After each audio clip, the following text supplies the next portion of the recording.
I can tell you for a fact that he's like the rock star type.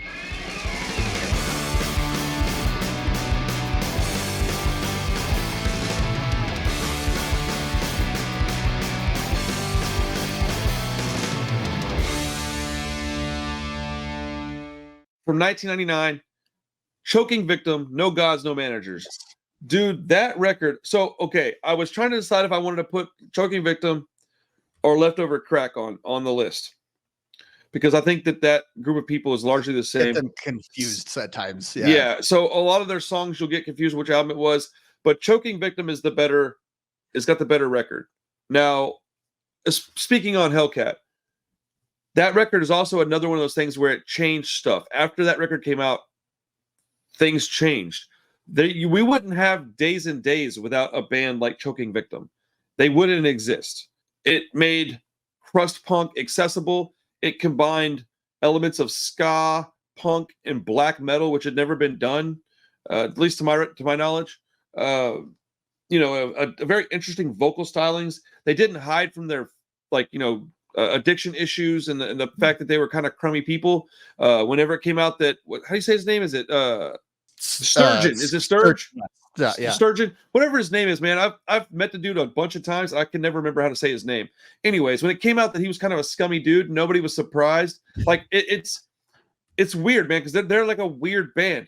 I've seen them live a few times. I saw them live in a house, and there was like 50, 60 people there. But I also saw them at Emos in Austin with 1,500 people. I don't know how many it was. It might have been 700, but it was a lot of people, right? So I've seen them in two different environments, like completely different, and they were like the exact same people. Right? But he got kind of weird, and he was like, I don't know, man. That album is definitely a turning point in punk rock music, in my opinion. That is like, you'll have the timeline, and you'll have these little blips where something happened, and you go, okay, well, things change from there on. Now you have this other web that goes out, and things go this way and that way. This is one of them. And so when this band happened, this album happened, it changed stuff. Plus 500 Channels is just a fantastic song. Crack Rock Steady is one of my favorite songs of all time. Dude, there's so many good songs on that record, and so I don't know, it's a War Story, man. This album is so good, dude. Bro, it earned its spot. You were talking about it earlier. What was your thoughts on it? Because I don't think you would have had it in your top 5. No, and to me, it's a few things. One, Choking Victim is always like, you talk about the gatekeeping. That's like the secret code, right? Like, oh, you know that you know who Choking Victim is. Like, okay, you're cool. We can. You're in the club. To me, it's it's the fusion of, it's exactly what you're saying. It's the way they use the ska, like we talked about it before, like that ska hardcore. Yeah. In that kind of way. And what's the band you're always mentioning? Boss Tones? No, not Boss Tones.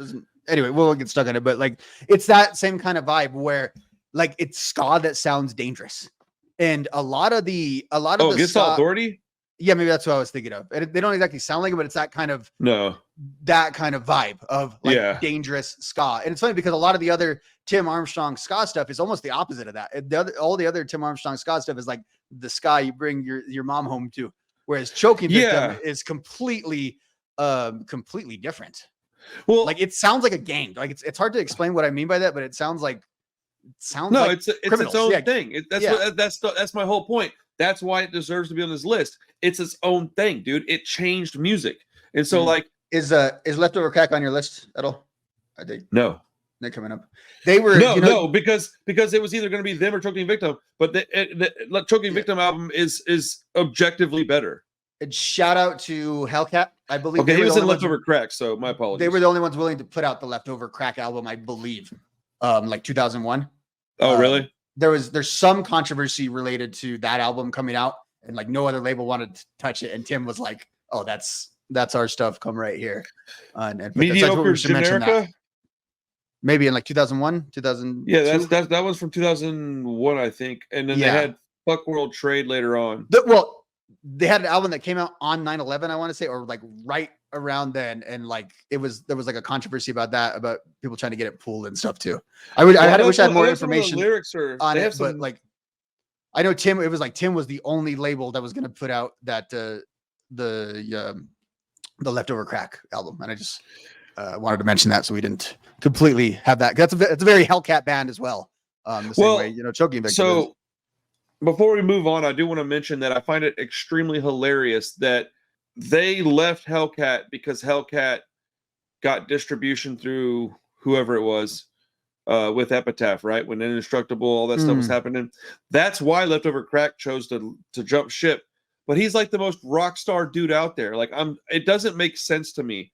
It's like this fake punk rock thing that he was trying to prove a point that Hellcat wasn't punk rock enough for him. I don't know. I found that really, really weird. And if I'm misremembering that or misquoting any of that stuff, dude, please let me know. But I think that's exactly what happened. But I can tell you for a fact that he's like the rock star type. I've met him a lot. I'm going through their Wikipedia page. There's a lot that happened there. It was actually Meteor Generica was the album that came out originally. The album title was "Shoot the Kids at School."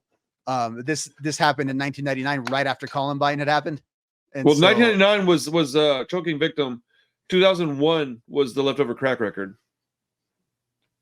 Okay, yeah, that's what I'm referring to. The Leftover Crack. That was the controversy, though, as far as because, bro, you should listen to some of the lyrics that he's written in both of those albums. But I think the Choking Victim one has something about a violent situation. I don't even want to say it because it'll get me demonetized or taken down on YouTube. But like, he talks about that kind of stuff. Like, he doesn't care. He'll do that to your kid or something. It's wild, bro. Like, do I like the band? Have I worn their shirts and have? Yeah, I have patches of them. I'm about to put one on my hoodie, like maybe tonight. But I prefer Choking Victim. I do like both bands. To me, they're kind of the same thing. And we got them confused in this conversation. So but for conversation's sake, what one do I think was the album? It was Choking Victim, No Gods, No Managers, 1999. Yeah. Any more? A great album that? Too. Just a great. It album is a very, very good album. That's why I didn't think I was gonna. I like Choking Victim. No, I didn't think I was gonna put a pin in it until I heard that album. I was like, oh shit, yeah, this was really good.